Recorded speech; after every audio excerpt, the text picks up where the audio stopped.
Olá, hoje estaremos tratando sobre o tema liberdade. O tema, na verdade, de forma específica, é a relevância da liberdade. Eu quero começar fazendo a você uma pergunta. O que você entende por liberdade? Quando você pensa nessa palavrinha, o que é que vem à sua mente?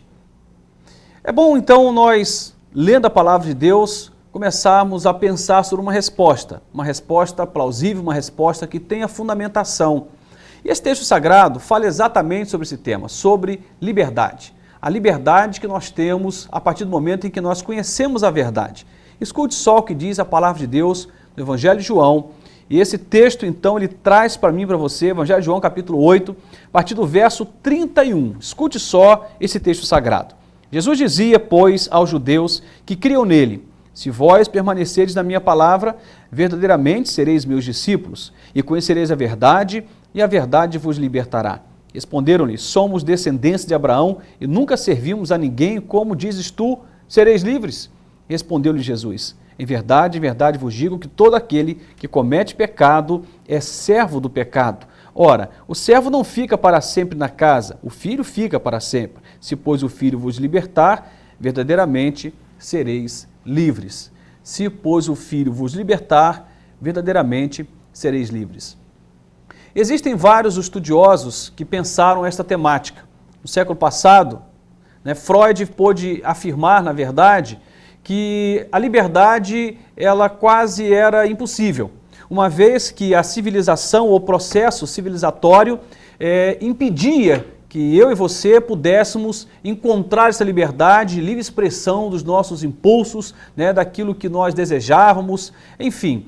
Mas, de repente, o que nós temos naquele momento de reflexão em que Freud propõe falar sobre o mal-estar da civilização, ele estava falando, na verdade, que é muito comum que a civilização, ou seja, a cultura, proponha para nós uma espécie de clausura, de escravidão, e que ser livre era quase uma falácia, algo quase impossível. Muito bem, mas hoje os estudiosos chegam a dizer outra coisa. Há um sociólogo chamado Zygmunt Bauman, que ele fala que a liberdade é o nosso destino nesse momento da contemporaneidade. O que ele está dizendo? Nós estamos fadados a sermos livres. E o problema hoje não é a repressão, como no tempo de Freud. O problema hoje é exatamente o contrário, uma apologia exagerada à liberdade. E todos nós estamos sofrendo não pela punição ou não pelas reservas à liberdade, mas pela propagação exagerada dessa liberdade, em que cada um faz muito bem o que pensa da vida. Então, Zygmunt Bauman, dizendo sobre a liberdade, diz que que o nosso destino é a liberdade, não temos como fugir dela. Mas tanto um quanto o outro pensam liberdade numa ótica muito estranha, à luz da palavra de Deus. Tinha toda uma lógica a partir das teorias que eles defendiam, mas à luz da palavra de Deus, a liberdade não está necessariamente vinculada a essa temática da cultura que reprime ou aplaude os nossos atos de liberdade. Não é bem isso. Não cabe à cultura, segundo a palavra de Deus, nos libertar ou nos aprisionar. Segundo Freud, a cultura nos aprisionava pela repressão à liberdade. Segundo Zygmunt Bauman, a cultura hoje nos aprisiona pela apologia à liberdade. Mas a Bíblia não diz que a cultura nos liberta ou nos aprisiona. Até porque, quando se pensa em liberdade à luz da palavra de Deus, está falando numa dimensão muito mais elevada, está falando na dimensão de alma. É bem provável que você chegue a essas conclusões numa rápida observação. Aquilo que as pessoas dizem ser liberdade, na verdade, é uma liberdade que escraviza a alma. As pessoas dizem: eu sou livre para fumar, beber, me drogar, me prostituir, mas esta liberdade que as leva a fazer o que bem entende e seguir o impulso do coração, as leva também a uma escravidão de alma. Quantas pessoas hoje estão escravas do álcool? Quantas pessoas hoje estão escravas do tabaco?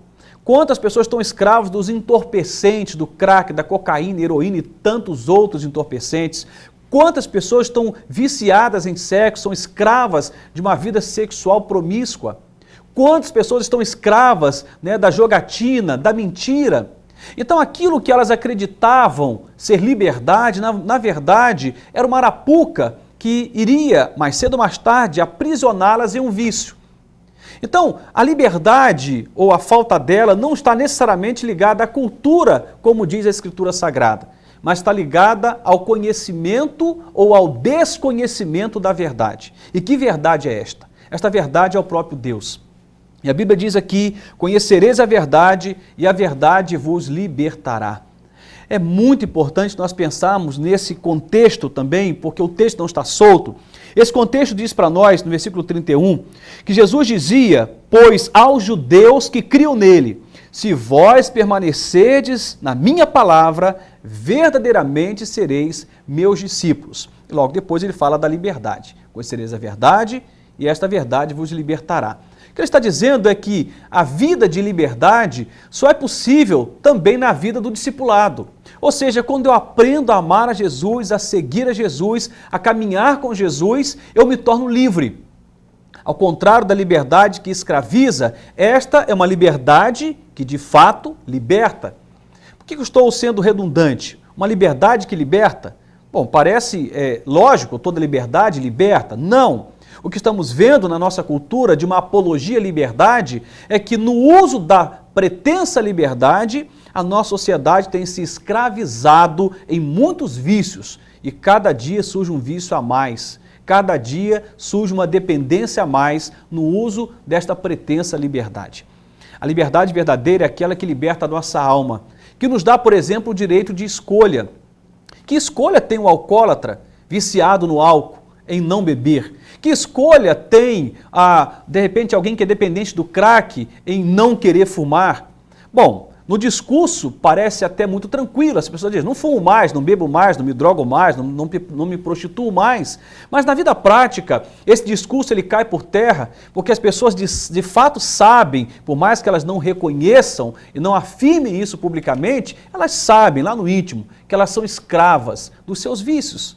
Usando a liberdade, tornaram-se escravas. O que Cristo está dizendo é que existe uma liberdade que liberta. Existe uma verdade que produz liberdade que liberta. E esta verdade é a vida, no discipulado, ou seja, o próprio Cristo. O texto diz aqui para nós ainda, olha que coisa interessante, os judeus começam a manifestar ali uma resposta ao que Cristo tinha dito, conhecereis a verdade e a verdade vos libertará. Os judeus então vão dizer o seguinte, somos descendentes de Abraão, e nunca servimos a ninguém, como tu dizes, sereis livres. Ele está dizendo, olha, nós somos pessoas tementes a Deus, somos religiosas, nós somos descendentes de Abraão, nunca fomos escravos de ninguém, como o Senhor está dizendo agora que nós seremos livres? Então, o Senhor vai dizer em que dimensão os judeus eram escravos. Está dizendo assim, versículo 34, respondeu-lhes Jesus, em verdade vos digo que todo aquele que comete pecado é escravo do pecado. Todo aquele que comete pecado é escravo do pecado. E aí nós temos uma grande questão, nenhum de nós tem o poder de nos libertar a nós mesmos. Não há poder remidor em nós mesmos, não há poder redentor em nós mesmos. Foi necessário que o Filho único gerado, unigênito, Filho de Deus, Jesus Cristo, descesse da eternidade, deixasse o seu trono de glória, e vivesse entre nós e morresse por nós, para nos libertar, para perdoar os nossos pecados e nos libertar. A redenção não vem por um alto sacrifício, a redenção vem pelo sacrifício de Jesus. A liberdade ou a libertação de nossos vícios não vem por um alto sacrifício. Tem muita gente se auto-sacrificando, fazendo propostas a si mesmos ou a si mesmas que nunca irão cumprir. E até tentam, se esforçam, mas se frustram logo ali na frente. Mas a grande questão é que a liberdade ou a libertação, ela vem não do nosso auto-sacrifício, mas vem do sacrifício de Jesus lá no Calvário, quando derramou o seu sangue precioso, o seu sangue puro por mim e por você. A Bíblia diz isso para nós no livro do profeta Isaías, que pelas suas pisaduras nós fomos sarados. Nós tivemos o privilégio de ter acesso ao Pai por meio de Cristo. Todos nós temos esse privilégio. E a Bíblia então vai dizer aqui que nós podemos optar por esta verdade ou podemos rejeitá-la. Podemos optar por esta verdade e nos tornarmos discípulos de Jesus, seguidores de Jesus, e, portanto, livres, libertos do pecado? Ou podemos, mesmo sendo religiosos, como diziam os judeus, descendência de Abraão, podemos, mesmo sendo religiosos, nos tornarmos escravos de nossos pecados? Eu até fui tranquilo em dizer de pecados que são comumente ditos aí como grandes pecados, né? O vício nas drogas, a bebida, mas quantos pecados ocultos que aprisionam a sua alma? Quantos pecados que estão no segredo do seu coração, que ninguém sabe, mas você sabe, que te aprisiona? Quantos vícios secretos você mantém às custas de muita dor, de muitas noites mal dormidas, de muita vergonha diante de Deus? O texto está dizendo aqui claramente para nós, versículo número 35, ora o servo não fica para sempre na casa, ou seja, o escravo não fica para sempre na casa, o filho fica para sempre. Se, pois, o filho vos libertar, verdadeiramente sereis livres. Se Cristo nos libertar, verdadeiramente sereis livres. Freud já morreu, mas talvez ele teria dito, agora a cultura libertou as pessoas. Já ao contrário disto, o que Zygmunt Bauman vai dizer, olha, a liberdade escravizou as pessoas. Estamos fadados à liberdade, e uma liberdade que nos escraviza, porque nos impede, inclusive, de fazer escolhas, porque somos provocados a ter que fazê-las, até quando nós não queremos fazê-las. A liberdade que temos hoje é uma liberdade que escraviza, uma liberdade que, inclusive, tem deixado muitos órfãos por aí, porque os pais têm emancipado, por exemplo, os seus filhos precocemente, dizendo a esses filhos que eles são livres para decidir a vida com 15 anos. Saem de casa, vão estudar, se viram agora, não voltem mais. Voltem com um diploma na mão, voltem com um emprego garantido, porque agora vocês são livres. E emancipam. Tem deixado muitos meninos e meninas órfãos precocemente, com pai e mãe vivos. Uma liberdade que certamente tem um preço altíssimo.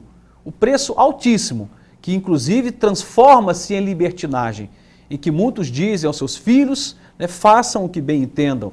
E aí nós estamos aí diante de tragédias as mais diversas, que todos os dias, né, os noticiários apontam para nós, a internet, os grandes veículos de comunicação apontam para nós as muitas tragédias que advêm da liberdade. Por exemplo, a liberdade no trânsito.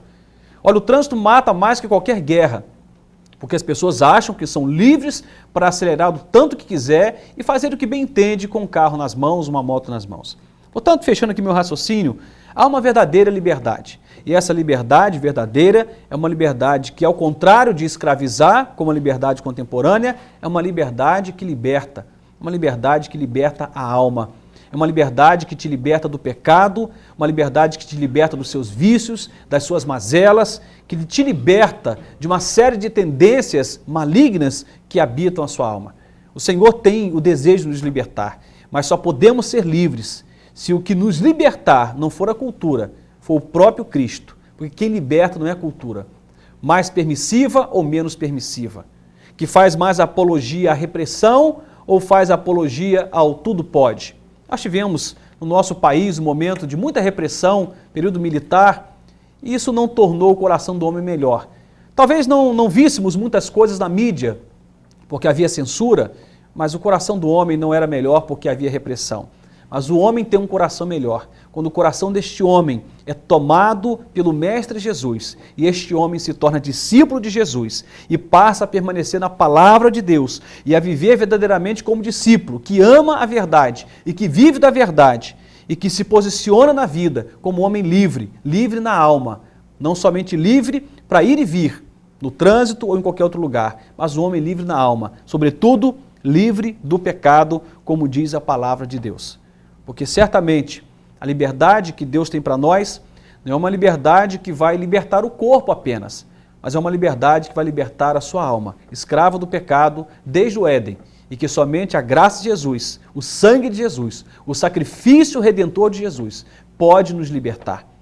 Se, pois, o Filho vos libertar, verdadeiramente sereis livres. O desejo é que você, de fato, encontrando na palavra o entendimento do que eu estou propondo aqui, possa buscar uma vida de liberdade, não uma liberdade que escraviza, mas uma liberdade que liberta e que, sobretudo, liberta a alma. Deus te abençoe, que Deus nos ajude a vivermos como homens e mulheres livres do pecado, em nome de Jesus.